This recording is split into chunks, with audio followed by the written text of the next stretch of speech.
Hello everyone, welcome back to Applied Cryptanalysis. This week's topic is an important and fun topic that is called differential cryptanalysis. So first I will start with giving basic definitions and the capacity of the attacker. Then we will talk about generic attacks like brute force attacks that can be applied to encryption algorithms. Then we will move on to non-generic attacks, where we will focus on differential attacks. And as a case study, we will talk about differential attacks on present, and I will try to give some homeworks for this topic.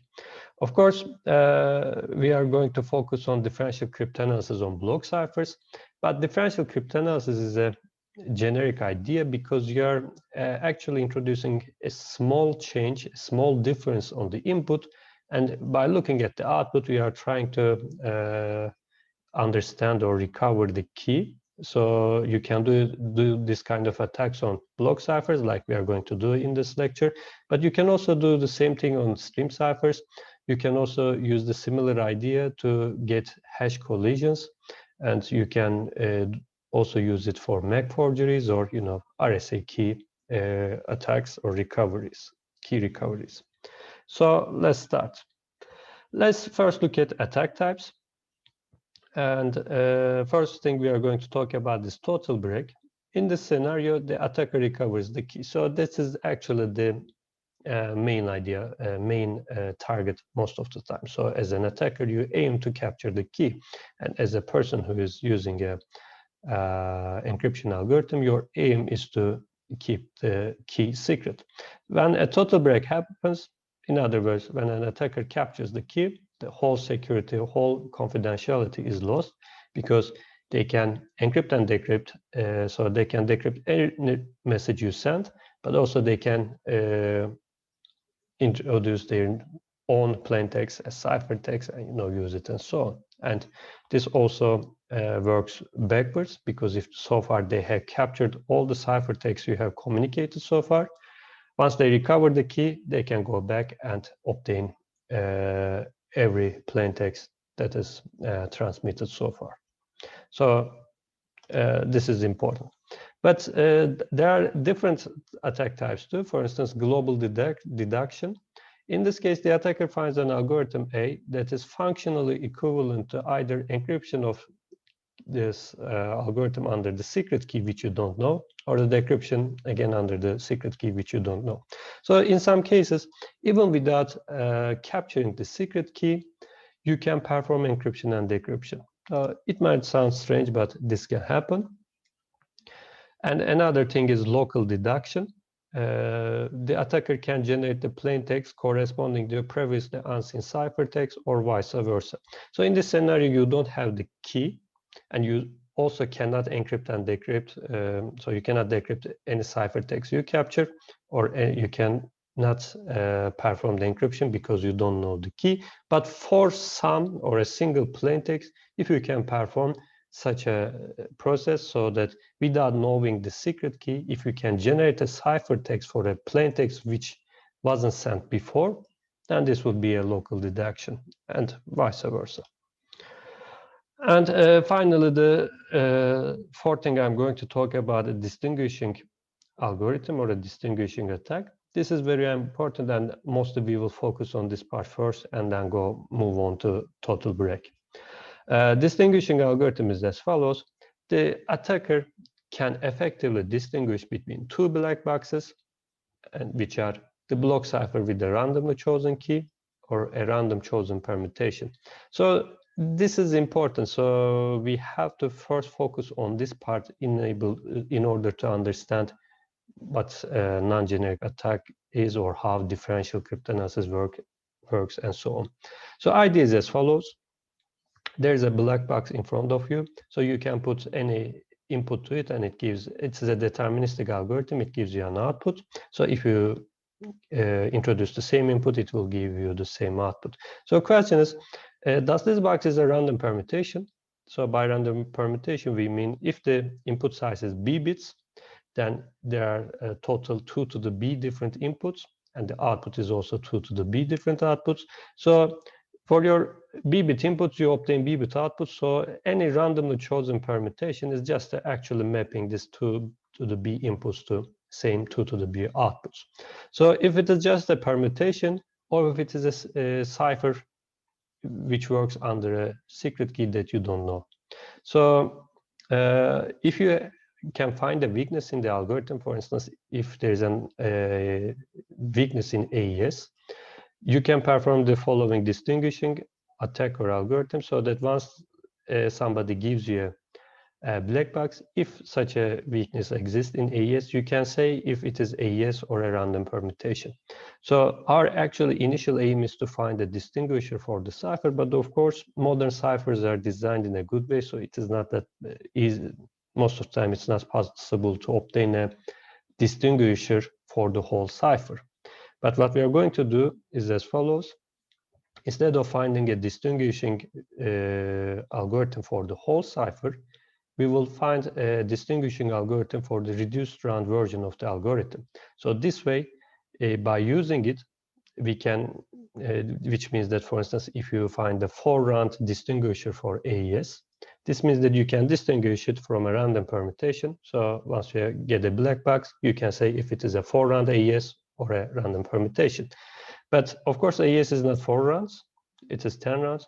But once you have a distinguisher, that statistical weakness can be used to attack a few more rounds, for instance, attack 5 or 6 rounds and capture the run keys of those initial or the final rounds. So this way, our aim is to find a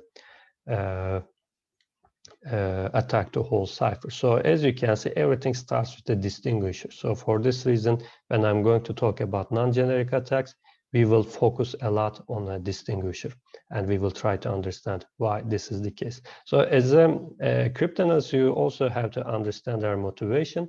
So in order to check if a cipher is secure or not, our aim is to find distinguishers for this algorithm and try to break as many rounds as possible. So if you can break the whole cipher, especially in a practical way, then it is thrown away. If it is a standard or something, it is removed from the standards, and we move on and use some other ciphers. But if you use every known technique and still cannot break a significant part of the cipher, this will give you a confidence that it is secure, and so that you can keep using it in your real life. So let's move on to data types. For the cryptanalysis, attacker may need different types of data. For instance, let me first list give the list and then independent talk about. So data types are defined as ciphertext only, non-plaintext, chosen plaintext, adaptively chosen plaintext, and so on. So in these scenarios, for instance, ciphertext only attacks are actually the most realistic scenarios in this scenario, because you only need to capture the ciphertext. But so far we already talked about this. We assume that the communication channel is insecure, and which it is the truth. You can always listen to the communication channel and capture the ciphertext. So if you can find an attack that only works by capturing ciphertext, then it will be called a ciphertext only attack. But if you move down to this list, collecting data becomes harder, or the scenario becomes more unrealistic. So let's focus on all of them one by one. So let's look at first the ciphertext only attacks. The attacker has access only to the ciphertext, which is always possible. Since the communication is assumed to be performed on an insecure channel, this is the most realistic scenario. To perform a ciphertext only attack, the cipher should have significant weaknesses, and some attacks exist for RC4 or A51 stream ciphers. But also for brute force attacks, you can always perform a ciphertext only attack. But if the cipher has more weaknesses, then the attack becomes easier. Let's move on to second one, non-plaintext attacks. It is assumed that the attacker can get n plaintext and the corresponding ciphertext. So at this point, you don't make any choice on the plaintext. all you gather is just n plaintext blocks and the corresponding ciphertext blocks. So this is a little bit less realistic than ciphertext-only attack, because now, although you can capture the ciphertext, you also know some of the plaintext corresponding to them. But this is not that unrealistic. This scenario is realistic in practice because the attacker may guess some blocks of the plaintext. For instance, if it is an email, since most of the time the first header of the email is fixed, you can guess the first block of the plaintext. So capturing the ciphertext gives you also the plaintext block. Also, you can trick the key holder to encrypt a document which is known by the attacker. There is a famous example for this in, I think, Second World War, where a Japanese official gave Americans a document claiming that it is a secret document, but it is not. It was a fake document, but convinced them that it is an important document and asked them to send it to the United States in an encrypted way, so that if the Japanese are listening, they wouldn't know that he leaked the document. But this way, since they generated the plaintext themselves, which was a fake document, and by listening to the communication, they captured the ciphertext, and this way they obtained enough known plaintext. Moreover, you can capture the device to provide any plaintext and store the corresponding ciphertext. So this is actually becoming more realistic day by day. For instance, at a crime scene, if you obtain a mobile phone or a communication device, since you already have the device, you can introduce any input and look at the output, so that you can get n plaintext and ciphertext, or so as many plaintext as you want. So of course, one might think that if I capture the device, why don't I just open it and look it inside and capture the key from there? But most devices are built as a tamper-proof, so they keep the secret key in their ROM, but if you tamper with it, they delete the key from their ROM. So this is why for forensics, it is always hard to obtain data when the data is encrypted. So this is why FBI from time to time ask Apple to give them a backdoor so that they can decrypt any iPhone when they capture them. So third one is chosen plaintext attack. The attacker is able to request the encryption of n plaintext of his choosing and capturing the corresponding ciphertext. So in this scenario, unlike the known plaintext, now you actually introduce some conditions on the plaintext. So actually you are saying that I want n plaintext, but they should be in this form. Okay. In differential cryptanalysis, we will say that, okay, give me plaintext, but they the pair should have a very small difference like this, and so on. More unrealistic compared to non-plaintext attacks. However, there are many examples in this area. Also, the final example I gave, if you capture the device, and since you can introduce any input to the device, you can introduce chosen plaintext and look at the ciphertext. Finally, adaptively chosen plaintext, or the same definition can be modified for adaptively chosen ciphertext. And in this scenario, the attacker is able to request encryption of some plaintext, possibly seeing encryptions on some plaintext first and making some calculations using them. So idea is as follows. Depending on your analysis, the data you need actually changes. So the data you need actually is determined by the analysis you have done so far. So you actually request some chosen plaintext, look at the output, perform some operations, and depending on that result, now you ask for more. But now your choice is adaptively modified by your previous calculations. Of course, this is more unrealistic compared to other types, but again, if you have the device, then you can perform this kind of operations. Finally, let's look at the resource types. So what kind of resources can the attacker use? So the success of an attack is measured according to the resources it uses. First one is time, the time or effort required to perform the attack. So if you find an attack for a cryptographic algorithm, if it is really fast, then you can measure it in terms of microseconds, seconds, or minutes that on a computer or a GPU used. But most of the time we obtain theoretical attacks, so it is not possible to perform those attacks in practice. So you don't even know how many years it will take if you use every computing device in the world. So instead of measuring in terms of seconds or minutes, you say that this attacks work when you perform 2 to the n encryption operations. So you give the time complexity in terms of number of encryption operations. So this is most of the time what we do in practice. Second thing, resource type is memory. The amount of memory or storage required to perform the attack. So this is also important.